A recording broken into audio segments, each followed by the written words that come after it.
Olá, estamos aqui em mais um Fale Mais Sobre Isso, um programa voltado ao universo da saúde, em especial da saúde mental. Eu sou Leonardo Abraão, psicólogo, palestrante e orientador vocacional. Hoje falaremos sobre psicologia, saúde mental, psicanálise, Freud e todo esse universo aí relativo ao ser humano, né? Ao pensar humano, ao sentir humano. Estamos na presença do psicólogo clínico Jorge Pfeiffer. Jorge, é uma honra te ter aqui. Eu esperava esse dia de poder te entrevistar. Bom, nós estamos aí para isso. Nosso trabalho realmente é de divulgar o trabalho da gente. Você já é o meu colega. Eu fico muito feliz por ser recorrido, porque eu adoro conversar, eu adoro falar. Às vezes até falo mais do que devo, mas isso é um prazer para mim. E é disso que nós vamos fazer aqui agora, falar talvez um pouquinho mais de coisas que muita gente sabe, mas não presta atenção. E eu sei, Jorge, que por você adorar falar e por estar falando há tanto tempo, né, você tem ajudado muitas pessoas, tanto a nível individual no seu consultório, quanto a partir da mídia, as várias entrevistas que o senhor concede, os vários programas, né, que participa. Eu tenho certeza que a sua contribuição social tem sido enorme. Isso aí será sempre. Eu penso que seria isso mesmo, né? É um trabalho social. Eu sou dentro de uma cidade onde penso que tenha sido até quase que um pioneiro na área da psicologia, com meus 35 anos já de formação. Então, tudo isso que foi trazido nesses 35 anos através do meu trabalho, dá para as pessoas a identidade do que é realmente ser psicólogo em Uberlândia, porque antes a ideia também era muito mal vista, como alguém que cuidava de maluco. E isso tudo foi desmanchado, temos centenas e centenas de profissionais na cidade agindo muito bem e, naturalmente, outros tentando desenvolver coisas melhores que vão beneficiar a própria estrutura psicológica da cidade. Legal. Jorge, para a gente começar a falar, né, sobre a sua área de atuação, que é a psicanálise, eu cito uma composição do Zé Ramalho, né? Quase me fugiu o nome dele, o cantor Zé Ramalho.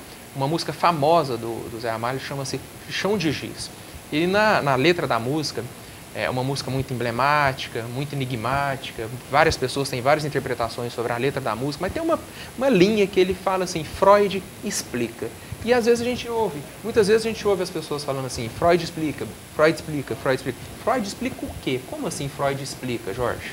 Bom, para a gente voltar à situação do parecer do Freud explica, que já é bem antigo, né, disse que como é que esse homem tenta buscar no universo que ele criou, no inconsciente e nas suas coisas, naturalmente, na história do conhecimento humano, uma forma de interpretar o sofrimento.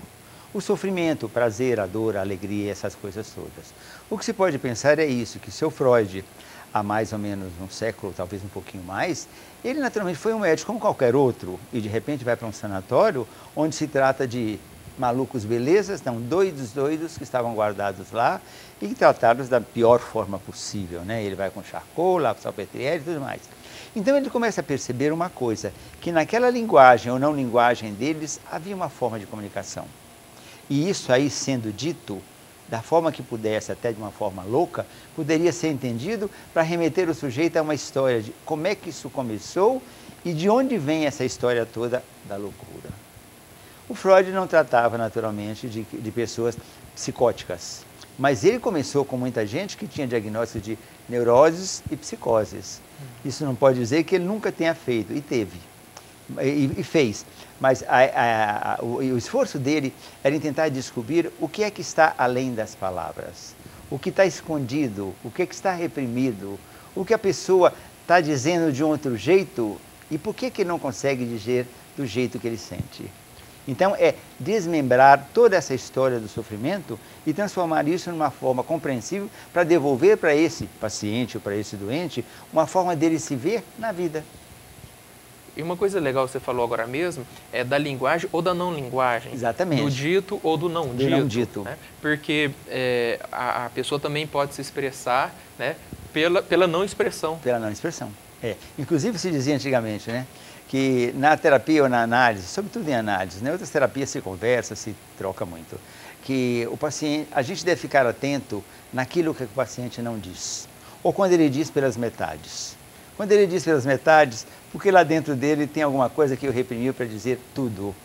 Aí a gente pede para ele para contar de novo a mesma história. E tem a famosa ditado diz que quem conta um conto, aumenta um ponto. Sim. Aí o sujeito reconta a história e você percebe que ele fala alguma coisa que ele deixou de falar. Então a memória dele vai naturalmente oferecendo mais e mais informações para que a história que ele conta faça sentido. E é isso que o Freud explica. Uma outra coisa que você também está falando, Jorge, que eu acho interessante para o nosso telespectador, é a questão da repressão, né? Sim. Porque a análise é uma forma, talvez, aí de deixar sair o que está reprimido. Sim. E isso a análise é trazer à tona tudo aquilo que realmente faz com que o sujeito não seja feliz, esteja sempre aprisionado a alguma coisa, ou fixado a alguma coisa, ou de repente impedido de realizar uma série de coisas. Quer dizer, mostrar para ele que essa história, que naturalmente tinha causado muito dano, muito sofrimento, muitos desagores, muitas perdas e tudo mais, já passou. E que ele está inteiro, ele sobreviveu a isso tudo. Então ele tem que aceitar que vivo, ele pode cuidar melhor dele do que sofrendo. Uma história de vida, né? Vida. Na construção da sua história de vida. Exatamente. Várias situações, vivências, Sim. Das suas relações.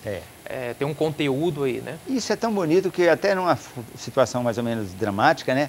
Quando as pessoas vêm contar a história e você diz alguma coisa que o repreende, claro, numa interpretação de boas intenções, ele diz, você parece com meu tio, você parece com meu pai, não gosto do seu jeito de falar. Ele diz, de quem mais eu pareço? Mas eu não sou esse personagem. Por que você não resolveu essas coisas com quem eu pareço? E agora quer brigar comigo? Aí o pau começa a quebrar. E aí, Jorge, entra na questão das relações. Você citou algumas figuras importantes aí, pai, mãe, sim, tio. Todos eles. Então, o Freud ficou muito claro para a gente, né, na história. A história do sujeito é a história da construção do sujeito. Quer dizer, todo mundo nasceu de pai e de mãe, bem ou mal, e naturalmente todo mundo passou por todos esses processos de crescimento, bem ou mal. Teve amor, teve dor, teve alegria, teve frustração, teve ganhos, teve perdas.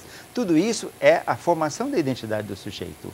Algumas coisas que fizeram muito bem, com as quais ele se acostumou, e algumas coisas que fizeram muito mal, e de repente o cara não conseguiu se libertar delas.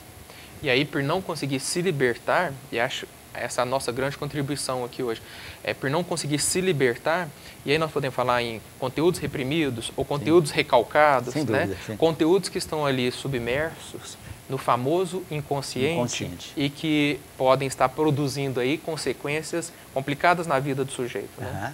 Vamos pensar então, que já que você falou de inconsciente, o inconsciente é o grande arquivo da nossa existência. Nele estão todas as nossas pequenas e grandes dificuldades. Agora, ele não se manifesta senão através de recursos, naturalmente, onde existe um trauma, existe um choque, existe uma necessidade. Até a própria sobrevivência. Ótimo. No próximo bloco, Jorge, eu quero que você explore mais essa temática do inconsciente, porque o inconsciente coletivo, né, da sociedade tem algum conhecimento sobre o que seria o inconsciente do indivíduo, né? Esse arcabouço que pode, assim, às vezes, jorrar questões mal resolvidas, né, na nossa vida. Voltamos no nosso próximo bloco com o Jorge falando mais sobre psicologia, psicanálise e inconsciente.